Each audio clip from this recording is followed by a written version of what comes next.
Hello and welcome back to Cinnamon Sanctuary. Today we are making puff puff of the vegan variety, also called Botokoin or bofrot in Ghana and Togo, where I come from. So without further ado, let's get cooking. To make your puff puff, you're going to need 3 cups of plain flour, a quarter of a teaspoon of salt, some sugar, I think I use about 1 cup of sugar, yeast, some nutmeg for flavoring, almond milk here, and some vanilla extract. But as usual, all of the ingredients will be listed in the description box.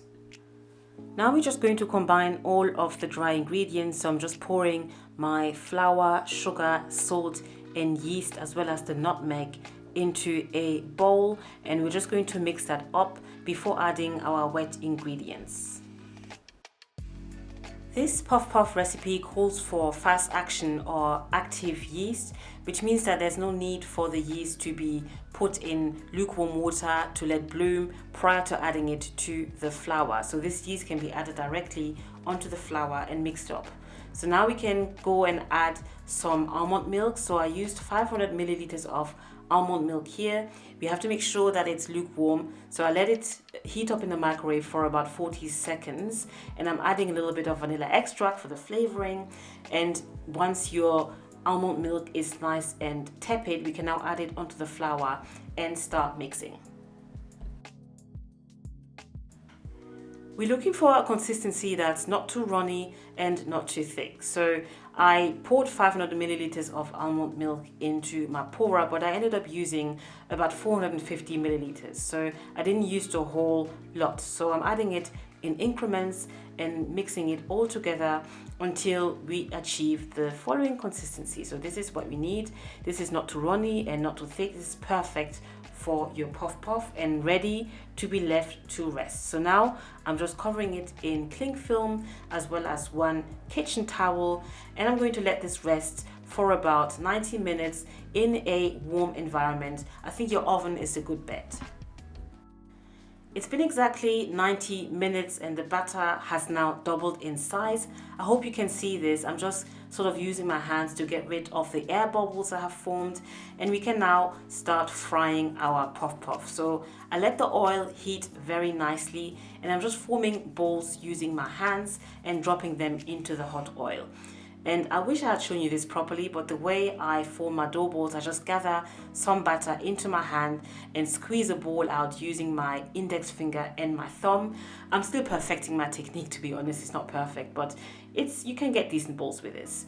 And another way to get nice dough balls is by using an ice cream scooper. It works really well as well. And yeah, that's it. So I've just covered all of the oil surface and they are browning nicely, so I'm just turning them over.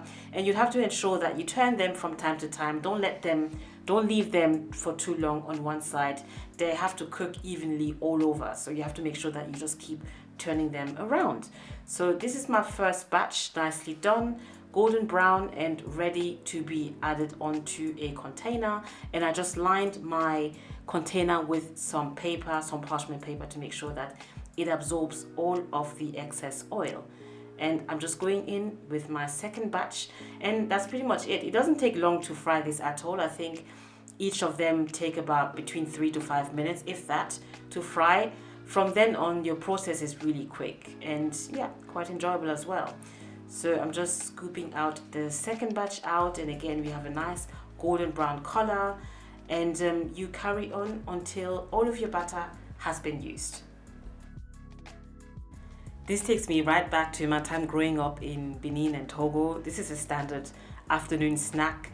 You will smell this all over the streets, and it was just heavenly. It was so nice, and we used to have this as children, and we could eat like 10 in one sitting. It was that delicious. Yeah, it takes me back. Nice memories. So this is your final product. Your puff puff is all done, golden brown, nice and crispy on the outside and fluffy on the inside, exactly how it should be. And this can be eaten at any time of the day. How many can you have in one sitting? I can have many. So let me know if you enjoyed this video. Thank you so much for tuning in and for watching. Leave a like and a comment, and I will see you very soon on my next video. Bye.